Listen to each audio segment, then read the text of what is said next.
ada 5 atau 6 komponen utama. Yang pertama itu ada hardware dan software.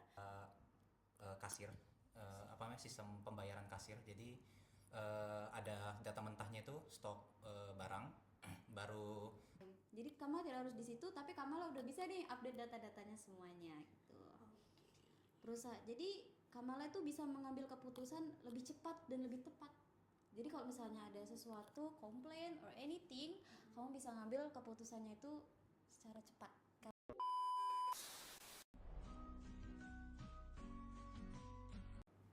Oke, kita langsung masuk ke topik ya. Yang paling mendasar dulu deh. Banyak orang kan sering ketukar tuh, salah menganggap kalau teknologi informasi dan sistem informasi itu sama persis. Nah, kira-kira Ceriska bisa jelasin nggak sih perbedaannya tuh di mana biar kita tuh nggak salah paham? Jadi singkatnya itu teknologi informasi atau TI itu adalah tools atau alatnya. Nah, ini tuh mencangkup perangkat keras atau hardware, perangkat lunak atau software, database sampai ke jaringan internet. Nah, kalau sistem informasi itu ibaratkan kayak wadah yang lebih besar. Nah, jadi kombinasi dari alat-alat TI tadi itu digabungin dengan manusia dan prosedur untuk mengolah data yang berguna bagi semua orang. Jadi analoginya tuh gini, TI itu ibaratkan mobil, bodinya, rodanya. Jadi SI itu adalah sistem transportasinya yang melibatkan mobil, supirnya sampai ke rute jalannya kemana tujuan mobil itu mau pergi. Oke, wah analogi mobilnya langsung bikin jelas banget. Berarti kalau kita bicara soal sistem informasi, komponennya bukan cuma benda mati ya. Apa aja sih komponen wajib yang harus ada di dalam sebuah sistem informasi, Kak Ceris? Jadi ada 5 atau 6 komponen utama. Yang pertama itu ada hardware dan software sebagai mesin utamanya. Yang kedua itu ada data sebagai bahan mentah yang mau diolah. Ketiga itu ada jaringan atau telekomunikasi. Jadi dia tuh buat menghubungkan data-data. Dan yang paling penting ini kayaknya paling sering sih dilupain sama orang-orang.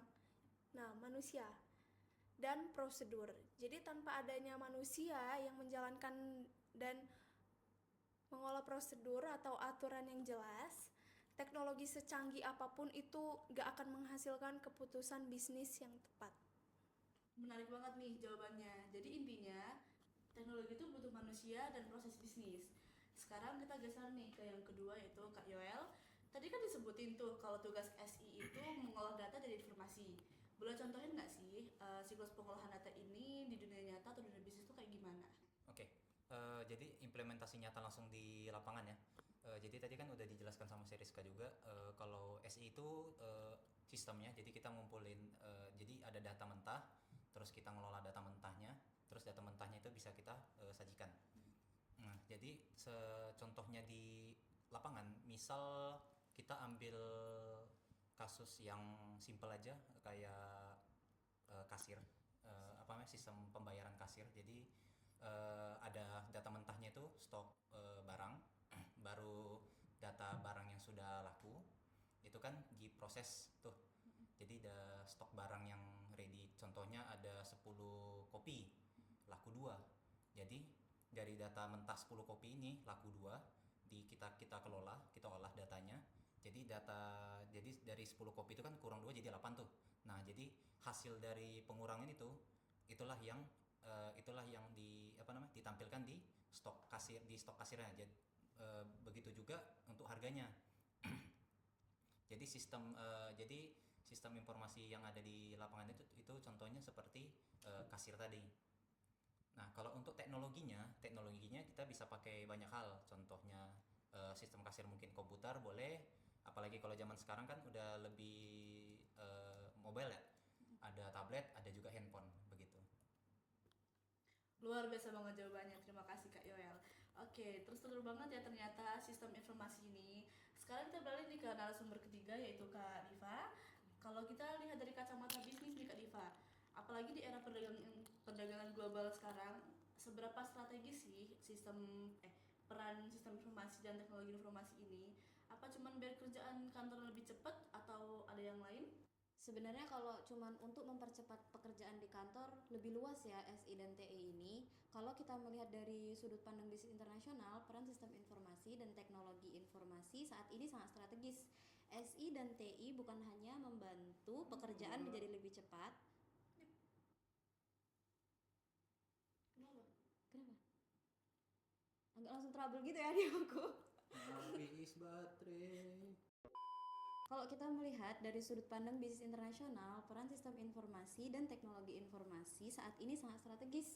SI dan TI bukan hanya membantu pekerjaan menjadi lebih cepat, tetapi juga menjadi faktor utama yang menentukan daya saing perusahaan di pasar global. Misalnya perusahaan yang memiliki banyak cabang nih, misalnya Kamala punya perusahaan yang cabangnya di Amerika. Nah, ketika Kamala ingin melihat supply chain atau produksi produknya dan pengiriman pemasaran secara real time, kan nggak mungkin ya Kamala harus ke Amerika dulu nih kalau untuk ngecek gitu doang, itu terlalu simple ya. Iya, betul Nah, banget. dengan adanya sistem informasi sendiri, Kamala bisa ngecek nih hanya melalui gadget atau laptop atau tab.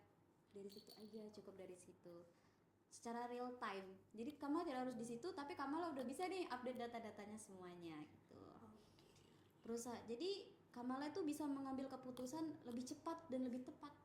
Jadi kalau misalnya ada sesuatu, komplain or anything, kamu bisa ngambil keputusannya itu secara cepat. Karena kita nggak harus ke sana kan, kita udah bisa dong buat lihat ke handphone atau tablet aja gitu. Selain itu, perkembangan teknologi saat ini seperti artificial intelligence atau AI, big data dan cloud computing juga membantu perusahaan memahami perilaku konsumen. Misalnya nih Kamala perusahaan e-commerce, sekarang kebanyakan tuh untuk customer service-nya or anything-nya kita pakai AI kan biar lebih cepat melayani konsumennya, tanggapan komplain atau ada saran dan yang lainnya gitu. Itu salah satu contoh dari perkembangan teknologi TI nih kalau di perdagangan internasional. Hal ini tuh ngebuat strategi pemasaran menjadi lebih efektif dan bisa meningkatkan penjualan karena kan kita langsung update dong informasinya gitu. Jadi dapat disimpulkan bahwa di era digital dan perdagangan internasional seperti sekarang, SI dan TI bukan lagi sekedar alat pendukung. Jujur, keren banget penjelasannya. Berarti kalau sebuah bisnis di zaman sekarang nggak melek atau investasi di bidang TI, bisa dipastikan mereka bakal gulung tikar karena kalah saing secara global ya. Betul sekali. Di era digital ini pilihannya cuma ada dua nih buat para pebisnis, adapt or die. Beradaptasi dengan perkembangan teknologi informasi atau pelan-pelan akan ditinggalkan oleh konsumen karena kita tidak bisa beradaptasi di teknologi era sekarang ini.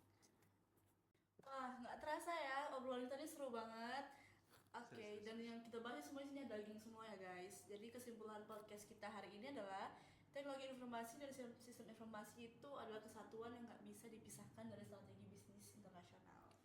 Bener, TI menyediakan infrastruktur dan alat-alat canggihnya, sedangkan SI menyusun manusia, data, dan proses agar teknologi itu bermakna dan menghasilkan keputusan yang tepat bagi organisasi. Oke, terima kasih untuk para narasumber hari ini, ada Kak Ceriska, Kak Yoel, dan Kak Diva atas insight-nya yang luar biasa banget nih. Dan terima kasih juga buat teman-teman yang udah nonton podcast kita. Dan untuk teman-teman yang udah menonton podcast kita yang bermakna dan menghasil, semoga apa sih yang mana sih? Kami akan kembali.